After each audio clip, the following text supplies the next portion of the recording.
అందరికీ నమస్తే అండి. ఈరోజు సరదాగా అవుట్డోర్లో అంటే నేను ఎక్కడో బయట ఉన్నానులే, మీరు వెనక గోపురం చూసే ఉంటారు. ఇది ఒడిస్సాలో ఒక ప్రధాన దేవాలయం అన్నమాట. సో అంటే మనం ఇప్పుడు చెప్పబోయే అనాలిసిస్ ఏంటంటే కొంచెం ఇంపార్టెంట్. యాక్చువల్లీ ఈరోజు వీడియోలో ఏమీ చేయలేదు. బెంగాల్ ఎలక్షన్స్ మీద నేను నిన్నే చెప్దాం అనుకున్నా. బెంగాల్ ఎలక్షన్స్ పోలింగ్ పూర్తయింది. సుమారుగా యావరేజ్గా 92.15% ఆఫ్ పోలింగ్ నమోదైంది. ఓటింగ్ పర్సంటేజ్ పోలింగ్ నమోదైంది.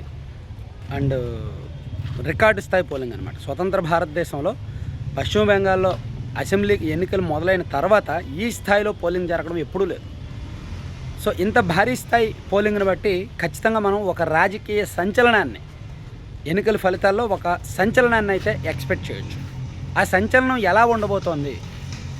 యాజ్ యూజువల్ మనం ఊహించినట్టే, చాలా సందర్భాల్లో చెప్పుకున్నట్టే, పశ్చిమ బెంగాల్లో సరికొత్త పాలన రాబోతోంది.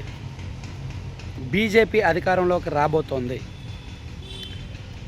బీజేపీ అధికారంలోకి వస్తే పశ్చిమ బెంగాల్కి మంచిదే. ఎందుకంటే పశ్చిమ బెంగాల్లో గత కొన్ని సంవత్సరాలుగా చీకటి మాఫియా సామ్రాజ్యం రాజ్యమేలుతోంది. బయట ప్రపంచానికి తెలియని అనేక నేరాలు జరుగుతున్నాయి. ఆర్జే కార్ మెడికల్ కాలేజీలో జరిగిన ఘటన మీడియా, సోషల్ మీడియా అంత స్ట్రాంగ్గా పట్టుకున్నాయి కాబట్టి బయటకు వచ్చి సిబిఐ ఎంక్వైరీ వరకు వెళ్ళింది. కానీ వాస్తవం ఏమిటో ఇప్పటికీ బయట ప్రపంచానికి తెలియదు. ఎవరు చేశాడో, ఎందుకు చేశాడో, ఆ టీం అసలు గ్రూప్ చేశారా, ఒక్కడే చేశాడో అనేది ఇప్పటికీ బయట ప్రపంచానికి తెలియకుండా కప్పిపుచ్చారు. మనకి పంజాబ్లో ఉడతా పంజాబ్ లాంటి స్టోరీలు తెలుసు. సో విపరీతమైన నిషేధిత మాదక ద్రవ్యాలు ఒక మాఫియా తెలుసు. అండ్ బీహార్, ఉత్తరప్రదేశ్ లాంటి ఏరియాల్లో గ్యాంగ్స్టర్స్ అండ్ ఈ రవాణా ఇట్లాంటివి తెలుసు, దోపిడీలు తెలుసు. అండ్ పశ్చిమ బెంగాల్, ఒడిస్సాలో ఒకలా ఉంటుంది. పశ్చిమ బెంగాల్లో ఎలా ఉంటుందంటే ఎప్పుడు ఎన్నికలు జరిగినా సరే, మనం 2006 చూసుకున్నా, 2011 చూసుకున్నా, 2016 చూసుకున్నా సరే మినిమం 20 నుంచి 30 మంది చనిపోయేవాళ్ళు. 2006లో అయితే 50 మందికి పైగా, 2011లో అయితే కూడా 50 మందికి పైగా చనిపోయారు.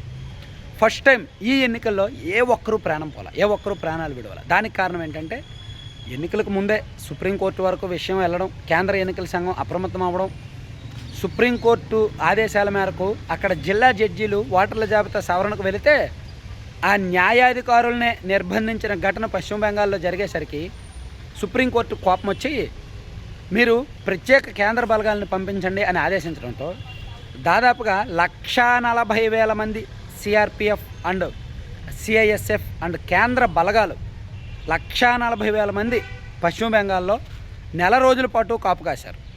ఎటువంటి అవాంఛనీయ సంఘటనలు కూడా జరగకుండా దాదాపుగా 60 నియోజకవర్గాల్లో విపరీతమైన హింస జరుగుద్ది అనే అవకాశాలు ఉంటాయి అనే సమాచారం ఉండటంతో ఆ ప్రాంతాల్లో ప్రతి పోలింగ్ బూత్ మీద కూడా 24/7 నిఘా పెట్టి ప్రతి పోలింగ్ బూత్ చుట్టూ కూడా 50 మంది ఉన్నారన్నమాట, రక్షణ బలగాలు, రక్షణ దళాలు. అట్లా ఈ పశ్చిమ బెంగాల్ ఎన్నికలను అంత పకడ్బందీగా, అంత జాగ్రత్తగా నిర్వహించారు. సో ఇప్పుడు ఫలితాలు కూడా నేనైతే మనస్ఫూర్తిగా బీజేపీ గెలవాలని కోరుకుంటున్నా. దానికి కారణం ఏంటంటే మమతా బెనర్జీ రాజకీయమే హింసాత్మకం, మమతా బెనర్జీ పరిపాలనే హింసాత్మకం. మమతా బెనర్జీ తన ఒక నియంత అనమాట, బయట ప్రపంచానికి కనిపించిన నియంత ఆమె. అంటే అక్కడ సో బయట ప్రపంచానికి తెలియని ఎన్నో చీకటి దారుణాలు అక్కడ జరుగుతుంటాయి. నిషేధిత మాదక ద్రవ్యాలు కావచ్చు, అత్యాచారాలు కావచ్చు, అంటే మనుషులు లేకుండా చేయడాలు కావచ్చు, కిడ్నాప్ ఉదంతాలు కావచ్చు. సో ఇవన్నీ కూడా ఇన్నాళ్ళు గతంలో అక్కడ టీఎంసీకి, కాంగ్రెస్కి రాజకీయంగా ఫైట్ ఉండేది. ఆ తర్వాత సిపిఎంకి కాంగ్రెస్కి ఉండేది. ఆ తర్వాత సిపిఎంకి టీఎంసీకి మొదలైంది. ఆ తర్వాత టీఎంసీకి కాంగ్రెస్కి కొన్నాళ్ళు ఉంది. ఇప్పుడు టీఎంసీకి వర్సెస్ బీజేపీ అనేటట్టు వచ్చింది. గత ఎన్నికల్లో బీజేపీ ప్రధాన ప్రతిపక్షంగా వచ్చింది. సో ఇప్పుడు బీజేపీ 100% అధికారంలోకి వచ్చే అవకాశాలు ఉన్నాయి. ఈవెన్ ఎగ్జిట్ పోల్స్లో సగానికి సగం, కొంతమంది టీఎంసీకి ఇచ్చారు, కొంతమంది బీజేపీకి ఇచ్చారు. సో ఏ ఒక్కరు కూడా స్పష్టమైన ఫలితాన్ని అయితే ఇవ్వలేదు. కానీ ఈ 92% పోలింగ్ నమోదు అధికార పార్టీకి వ్యతిరేకమే, మమతా బెనర్జీకి వ్యతిరేకమే, సైలెంట్ ఓటింగ్ అంతా కూడా బీజేపీకి అనుకూలమే అనే సంకేతాలు వినిపిస్తున్నాయి. సో అందుకు అక్కడ అధికారం మారాల్సిన అవసరం ఉంది.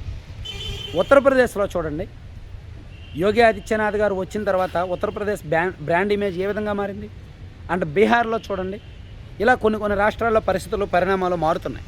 కాబట్టి పశ్చిమ బెంగాల్లో కూడా ఒకప్పుడు పశ్చిమ బెంగాల్ ఏంటి, మన దేశంలో ఫస్ట్ మెట్రో లైన్ వచ్చింది పశ్చిమ బెంగాలే, ఫస్ట్ అండర్ గ్రౌండ్ మెట్రో వచ్చింది పశ్చిమ బెంగాలే.